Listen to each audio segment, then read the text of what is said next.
Samantala, lalong nagiging mukhang totoo ang ilang peking audio at video dahil sa tulong ng AI na kung tawagin ay deepfake.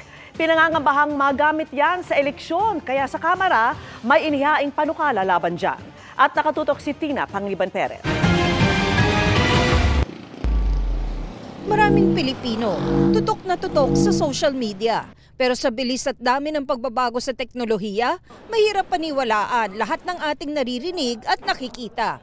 Nagkalat kasi ang mga deepfake o mga litrato, video o audio na gawa ng isang computer program gamit ang artificial intelligence na aakalain mong totoo. Isang negative na paggamit ng deepfakes ay yung pagkalat ng disinformation or misinformation. Maaari siyang mag-cause ng panic, maaari siyang mag-cause ng kaguluhan or even away between dalawang bansa if meron man maniwala sa scams, sa identity theft din. Minsan, nagagamit din ang deepfakes.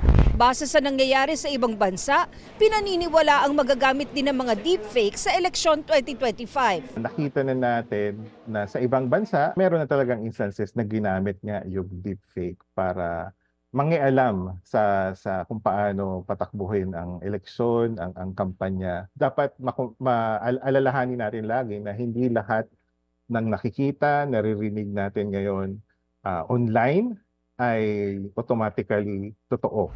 May mga paraan naman daw para ma-check kung ang nakikita natin, pinanonood o pinakikinggan online ay deepfake o hindi. Pero hindi 100% ang mga paraang ito. Kadalasan, yung mga deepfakes, parang akala mo parang dire-diretso lang siyang nakatitig sa screen. Never nagsasara yung mata. Sa ngayon, meron ng mga deepfakes actually na nagbi-blink na actually yung mata. Another example would be out of sync yung audio na naririnig natin doon sa pagbukas ng bibig nung nagsasalita.